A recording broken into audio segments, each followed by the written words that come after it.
Hey everybody, it's Retro DM Ray. I'm back with you again to cover another article. Again, this is from the Best of Dragon Volume 2. And this one was published in November of 1981. And actually, the article I'm going to read through to today for you is from November of 1979 from Dragon issue number 31. So if you're liking this content, please, as always, give me a thumbs up. Subscribe if you haven't done that, and share, of course. I'd love to hit the 500 mark here soon. Thank you to all those who have subscribed, and appreciate the subs as well as the shares. Ask that you continue to do that. As always, check the description of all my videos for how to support the channel. I appreciate that. Just like last week, today's topic might bother a few folks as well. And so just hang on and just take a listen to what Gary has to say about the game. This is going to harken back to what is the difference really between like how things are kind of played today versus how things were originally played in old school D&D. And this article in particular is entitled "Books Are Books and Games Are Games." So here we go. Let's take off on this article. Heroic fantasy adventure novels relate a story for the reader's leisure enjoyment. Heroic fantasy adventure games provide a vehicle for the user's creation and development of epic tales through the medium of play. This simple difference is too often overlooked. In the former case, the reader passively relates to what the author has written, hopefully identifying with one or the other of the novel's leading characters, thus becoming immersed in the work and accepting it as real for the time. Games, however, involve participants actively, and in the instance of fantasy adventure games, the player must create and develop a game persona, which becomes the sole vehicle through which the individual can relate to the work. Again, in the novel, the entire advantage related is a matter of fact, which the reader will discover by perusal of the story from the beginning to the conclusion, without benefit of input. In contrast, the adventure game has only a vague, fixed starting point, and the participant must, in effect, have a hand in authoring an unknown number of chapters in an epic work of heroic fantasy. A novel has an entirely different goal than does a game, although both are forms of entertainment. The novel carries the reader from start to finish, while the game must be carried by the players. An heroic fantasy adventure story should be so complete as to offer little within its content for reader creativity, or else it is an unfinished tale. This is not to say that the reader cannot become involved in the telling, that there is no rapport between the writer and the reader, or even that the whole milieu provided by the work isn't vividly alive in the reader's mind. It simply is to point out that the author has conceived a fantasy, placed it in a black and white before the reader, and invited him or her to share it. A fantasy adventure game should offer little else but the possibility of imaginative input from the participant, for the aim of any game is to involve the participants in active play, while heroic fantasy adventure dictates imagination, creativity, and more. The obvious corollary to this, and one evidently missed by many players, designers, and even publishers, which I would agree with that he says this, is that a truly excellent novel provides an inversely proportionate amount of good material for a game. The greater the detail and believability of the fantasy, the less room for creativity, speculation, or even alteration. Let me relate that to something very easily. It is incredibly difficult to read the Dragonlance novels and then try to contextually turn that into your own campaign. It's very, very difficult to take that level of fantastic reading, which is some great stuff, and then turn that into role-playing game play at the table without stepping into the territories of that which has already been written by the authors of the Dragonlance novels. Okay, let's continue. Consider J.A.R. Tolkien's Ring trilogy for a moment. This is certainly a masterwork in heroic fantasy with emphasis on fantasy. Its detail is vast. Readers readily identify with the protagonists, whether hobbit, human, or elf, despite the fact that the whole tale seems to vouch for the reliability of the plain and simple little guy in doing a dirty job right, despite the fact that these books could very well deal allegorically with the struggle of the Allies versus the Axis in World War II, despite the fact that the looming menace of the tyrannical evil simply blows away into nothing in the end. Millions of readers find it the epitome of the perfect heroic fantasy adventure. And I would also agree with that. There are no divine powers to intervene on behalf of a humanity faced by an ineffable evil. The demigod being Tom Bombadil is written out of the tale because his intervention would have obviated the need for the bulk of the remaining work.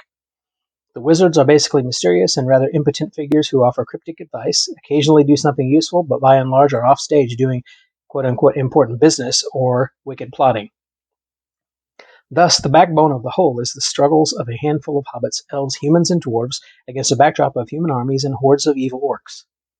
Irrespective of its merits as a literary classic, and there's no denying that it is a beautifully written tale, the Ring trilogy is quite unsatisfactory as a setting for a fantasy adventure game. Now let me stop there. I'm going to be going through the One Ring second edition here soon, and I think it can be worked in that way by using the system that they created for it. I think you can tell great tales there, but it is difficult to get yourself out of that particular fiction and into just gaming in that particular fictional world, if you will.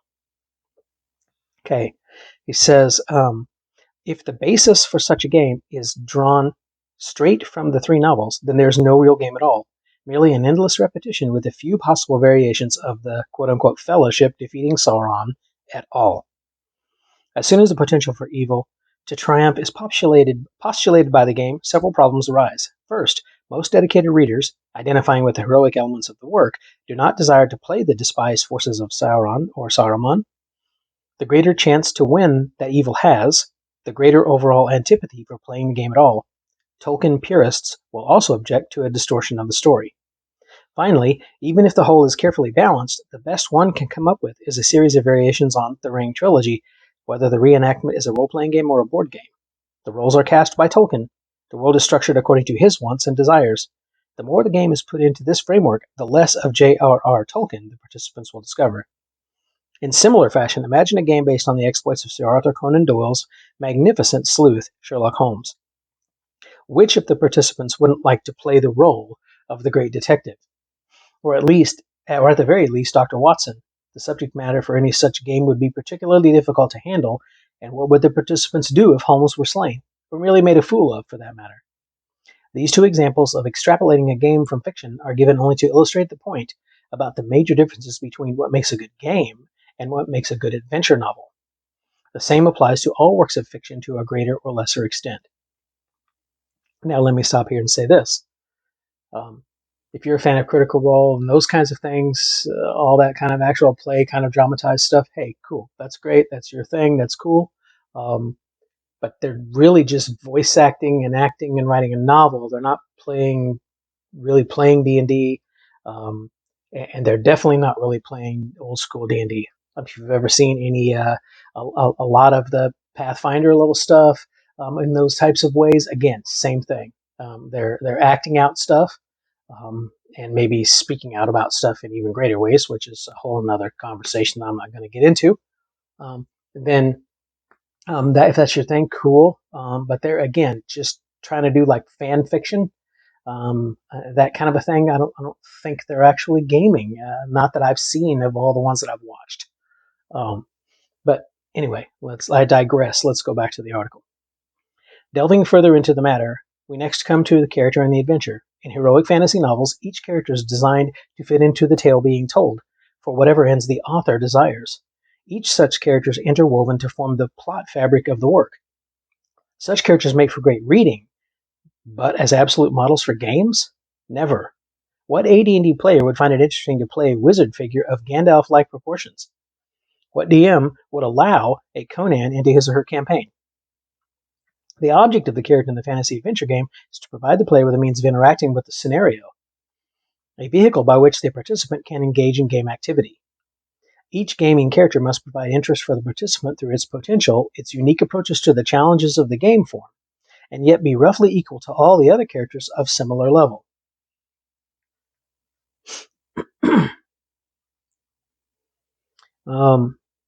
There's something he says here that I want to poke at for a second.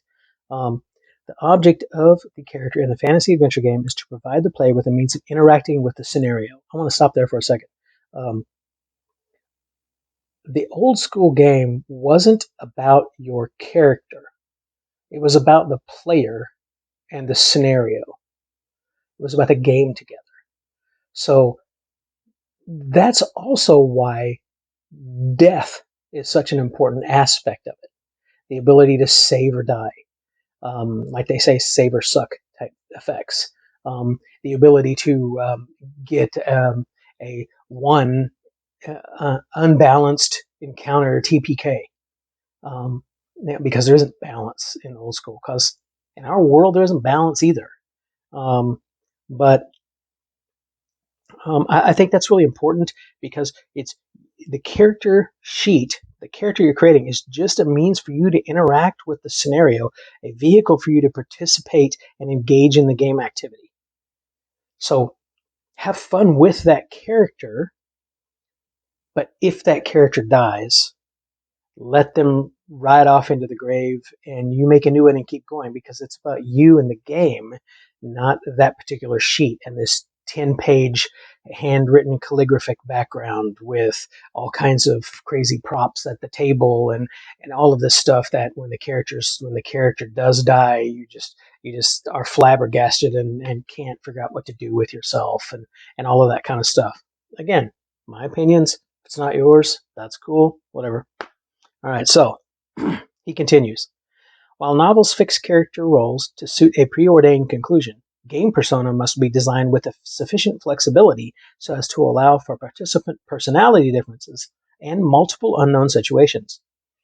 Were a designer to offer a game form in which all participants were fighters of Conan's ilk, participants might find it interesting at first, but then the lack of challenge and objective would certainly make the game pale.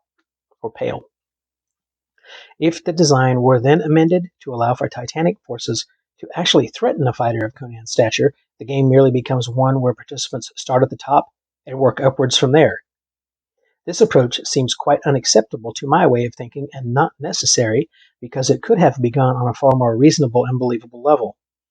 The same logic applies to designs which feature any type of character as super powerful. They are usually developed by individuals who do not grasp the finer points of game design, or they are thrust forward by participants who envision such characters as a vehicle to allow them to dominate an existing game form.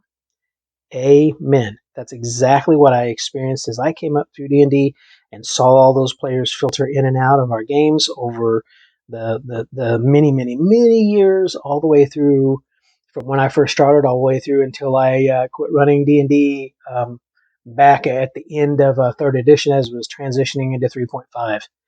And I'm sad to say that I was even part of that. But I saw that constant rotation of people coming in that either didn't know how the game was designed and wanted to be superpowered, wanted to metagame and geek out on that, and all those kinds of things that you would call that, the terms you would give to that, or that would be the way that they envisioned as a vehicle to allow them to dominate the existing game at the table. He goes on to say, were fighters to be given free reign of magic items in an AD&D game and spells relegated to a potency typical of most heroic fantasy novels, for example, then the vast majority of participants would desire to have fighter characters. This would certainly lessen the scope of the game. Which, by the way, maybe 3rd edition, but I know 3.5 and 4th edition, everybody had tacked on powers. Sorry. If you like that, again, that's your thing, cool, but that's just, they did that. And he's talking about it right here back in 1979, that's going to happen. It's going to lessen the scope of the game. Here's another point. If a spell point system which allowed magic users to use any spell on the list and use them frequently, for what spell point system doesn't allow for rapid restoration of points, these characters become highly dominant. And again, most participants will naturally opt for this role. Yeah, constant, never-ending cantrips. Just as a great example. Same thing. Ruins the flavor of the game, ruins the flavor of the magic, in my opinion. Were clerics to be given use of all weapons and more offensive spells, the rush would be for the priest characters. Yep, absolutely right. When you remove the religious stigma associated with anything other than a bludgeoning weapon, and ruin the idea of their gods, precluding them from using certain spells, if you do it in 2nd edition, using certain spheres, or using certain types of weapons and armor, then of course everybody's going to want to play a cleric. Why not? You're just really a pretty decent fighter at that point with a really good armor class, and you can heal like crazy. So why wouldn't you want to do that? Were thieves assumed to be more brigand and less of a sneak thief, pickpocket character, so that they fought as fighters and possibly warmer than the majority of players would desire thief characters? Yep, that's very true. Thus, many thieves were not played as straight thieves, they were played as multi-class thieves, not only because they had the U for the level limit, but just for this very reason. You could pile on the armor, pile on the weapons, and you were a fighter with thief skills. So you're just stacking on and stacking on, right? Here's what he says. The point is, each AD&D character has strengths and weaknesses which make any chosen profession less than perfect. Choose one, and you must give up the major parts of the other approaches. Each character has different and unique aspects. Playing the game with different classes of characters offers a fresh approach, even if the basic problems are not dissimilar. The diversity of roles, without undue inequality, is what makes any game interesting and fun to play. Absolutely amen. To say that there was not diversity in the old school is ridiculous. Here Gary says that's exactly what there is there. Now he's talking about diversity of roles, and he's talking about equality in general in the midst of the diversity of those character class options and offerings, but nonetheless it's here. Here he says, in a novel, diversity is a tool for an author to use in development of the protagonist's character by highlighting the magnitude of his or her accomplishments as a contrast between good and evil, or whatever is needed. A novel can easily have a magic-using fighter, a sword-wielding wizard, or a thief who combines all such aspects. The work can just as well have the antithesis of such characters, the inept swordsman, the bumbling lack-power magic of the magician, the hopeless thief who never gains a copper. The writer knows his or her aims, and such persona are actors who follow their roles to the desired end. Contrary to this, in the fantasy role-playing game, characters are the principal authors of the adventure epic, which is developed by means of the rules, the dungeon master's scripting, and the player's interaction with these and each other. With characters of too much or too little power, the story rapidly becomes a farce or a tragedy. By all means, do not discard heroic fantasy novels as useless to gaming. They are, in fact, of utmost benefit. If the basis of the game is a setting which allows maximum imaginative input from players and characters' roles are both unique and viable, as well as relatively balanced as compared to one another, ideas for these areas and for all the structure and dressing are inspired from such fictional works. With appropriate knowledge of what can only be called primary source material as regards heroic fantasy, the classic mythological works of Europe et al., these novels not only engender fresh ideas, they also point the designer or DM towards other areas. After all, the authors of such works often have considerable knowledge of subject matter ideal for use in heroic fantasy adventure gaming. Tolkien drew heavily upon British myth, the Norse sagas, and Eddas, and even the word Ent is from the Saxon tongue meaning giant. There is certainly much to be learned from a scholarly writer, and they can often point the reader toward the source material they used. As a case in point, L. Sprague de Camp and Fletcher Pratt cite Fairy Queen and Orlando Furioso as sources for parts of The Incomplete Enchanter and The Castle of Iron. The latter stories are exceptionally fine examples of heroic fantasy adventure. The former works are excellent inspirational sources. The G series modules, Steading of the Hill Giant Chief, Glacial Rift of the Frost Giant Jarl, and the Hall of the Fire Giant King, which, by the way, are absolutely cool, were certainly inspired by DeCamp and Pratt's The Incomplete Enchanter. The 3D series modules, which continue the former series, owe little, if anything, to fiction. Drow are mentioned in Kitely's The Fairy Mythology. As I recall, it might have been The Secret Commonwealth. Neither book is before me, and it is not all that important anyway. And as dark elves of evil nature, they served as an ideal basis for the creature of a unique new mythos designed especially for the D&D game. The roles the various drow are designed to play in the series are commensurate with those of prospective player characters. In fact, the race could be used for player characters, providing that appropriate penalties were levied when a drow or half-drow was in the daylight world. The sketchy storyline behind the series was written with the game in mind, so rules and roles were balanced to suit the AD&D system. So again, there's not balancing as far as encounters, monsters, situations, those kinds of things. But there's balancing across the classes and racial choices and the level limits. I would agree, or I would argue, that if you don't enforce those, you're losing something. It is not difficult to write a tale based on AD&D characters, but it is difficult to try to fit regular characters from an heroic fantasy novel into the AD&D mold. There are exceptions. Individual characters from myth or authored mythos can be used as special characters of the non-player sort, monsters if you will, for inclusion in scenarios. Most such characters can be altered to fit into the D&D structure, or rules can be bent in order to allow them as an exceptional case, in order to make the campaign more interesting and exciting. That is not to say that they can be used as role models for character types in the game. The Melnibonians, for example, are suitable as player characters just because Elric is inserted into a scenario.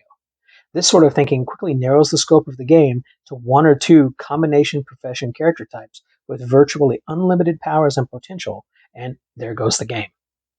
And I'll stop there for a second and tell you that we attempted, or my Dungeon Master attempted to insert into White Plume Mountain. He attempted to take out the sword that was there. I don't remember the name of it. You could add that in the comments. And instead insert Stormbringer. Totally and entirely wrecked that game because Stormbringer, as written, is unplayable in the Dungeons and Dragons system for any character to possess that. It's simply unplayable. It's a narrated thing in a story and a novel, not useful for a game environment because it's a trapped, dark god of chaos. Okay. Back to what he has to say to finish up. So when you're tempted to allow character additions or alterations which cite this or that work as a basis for the exception, consider the ultimate effect such deviation will have on the campaign, both immediate and long-term. Keep roles from novels in their proper place, either as enjoyable reading or as special insertions of the non-player sort.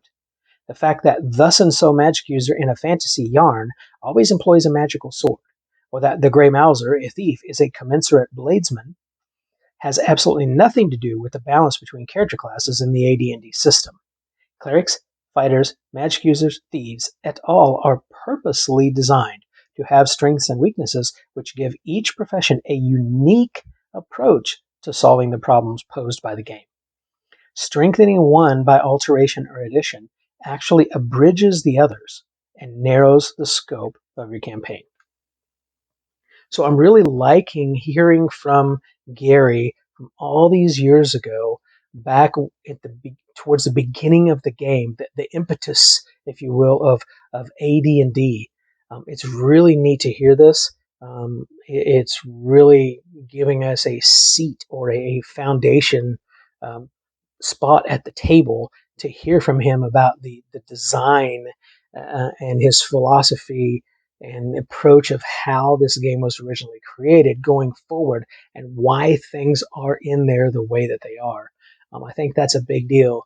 I don't have to play absolutely raw in everything. Like I don't absolutely have to play rules as written in every way.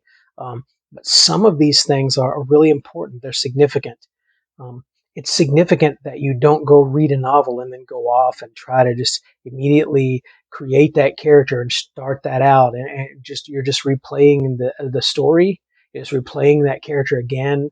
I think that does a disservice to the game itself, and probably does a disservice to that novel and that character along the way. But again, these are my opinions. I'm just reading these articles to you for the cool review of all of this history and the hearing from Gary. So if you like this stuff, again, thumbs up, subscribe, share. I'd really appreciate that.